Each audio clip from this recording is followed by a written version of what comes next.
Hello and welcome to scrapbookingstation.com. In this video, I've got a box of new products. So I'm going to take this out. First off, I'm going to remove these because what I'm talking about is using this. You pay for it, you may as well use it. So I'm going to put the camera over my shoulder. We're going to take a look. Okay, so the first thing I'm going to do is deconstruct everything. So I've got this paper. It is 12 inches wide. It's iron flat. It's got no perforations, which is kind of unique to paper wishes. And it's about 2 yards long. I'm going to take that to my ironing board. I've opened up my curtain, and you can see it doesn't all fit. But I've got plenty of panels here, so I can use them as little guys for my ribbon boxes. And if you've seen that video, you know I use cards to wrap my ribbons. Really cool.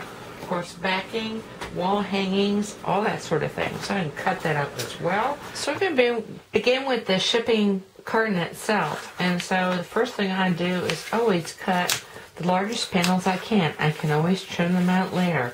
And this is a relatively small box. So I've got a lot of back panels. I can do a lot of strips with that.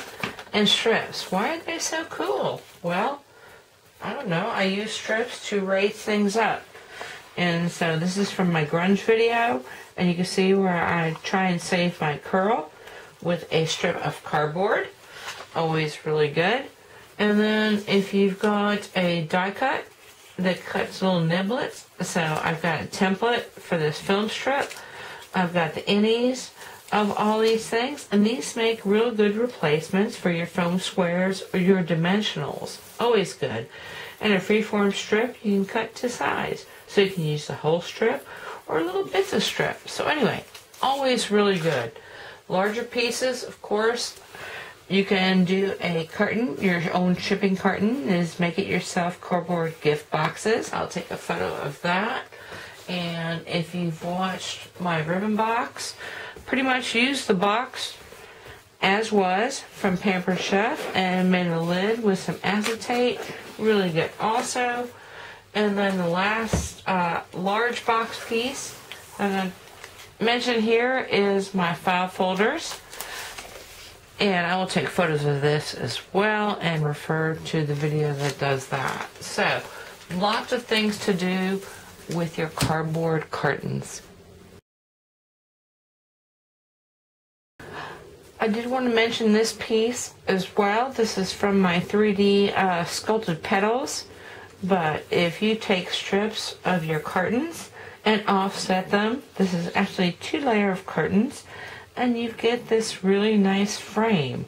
In my week of creative challenges, we're going to be using this a bit because I'm going to make some keepsakes to use this as well. And this whole thing comes off like so. Covered it, but I'm going to use it on the outside. So yeah, save those strips, really handy. Strips are always good. Anyway, I have done a couple of beginnings and afters because when I cut my cardboard and shipping cartons up, I tend to do it all like in one day. So store them and then save them for an afternoon. Anyway, I'll be back in a second.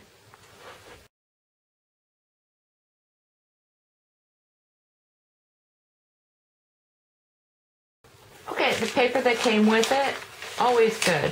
So I like to cut it into sizes that work for me, and so I've got a couple that I always put with my envelopes, and then I've got my 12 by 12s. And why do I do that? Well, first off, any of these strips can be used as packaging. So you just kind of reformat it. In this case, I've crimped it, I stripped it and crimped it and put it in my little mini box, which I'm sure you all seen before. There's my envelopes. I always like to use Danish for my envelopes. When I ship the larger cards, I have to make an envelope. And then my 12 by 12s, love to use it as scrap when I'm piecing together a 12 by 12 page. It is kind of fun. This is my Paper Wishes Scrapbooking Club box, and I chose to leave this whole tray, and I've got the top that I can use for something else. But in the meantime, I'm going to take all my junk mail And use this. Why use a piece of computer paper if you've got all these pieces of junk mail? So I've got back pages of my bills. I've got some cardstock flyers. This is from Kohl's. 401k advertisements. This is all good for putting your powders and whatever you use your computer paper to trim off. Masks, also templates. So there's varying thicknesses, and we're going to use all that in my Creative Challenge week. Okay, finishing up with the last couple areas. So newspaper, of course, they can cover your work surface, but newspaper makes really nice backgrounds for your scrapbook pages. It can be crinkled, it can be inked, just nice to add some text. And then also, I've discovered something trolling YouTube, because I troll YouTube as well, and that is newspaper rolls. And it seems like this is more popular in different countries. I'll give you a really quick peek. And I just cut up my newspaper, really just in half, and then again, and you want to kind of slant it and roll it over your skewer. So it's a process of rolling and pulling your skewer, and then when you get to the end, you just want to glue this down, hold it, and set it. And when you're done, you pick up your skewer, and you got something like a soda straw. Of course, this can be inked, and I've seen them make baskets, frames, all kinds of stuff. So I'm hoping to do that sometime in the future. I'm not going to glue that now, but another great way to use newspaper. Now I've got some product packaging. And so this is what my little foam things came in. Of course, Stamping Up has cardboard that protects its designer series papers. I use that a lot because it's a nice thickness, but thin. And then, of course, specialty papers have a little bit thicker cardboard, which is really nice chipboard.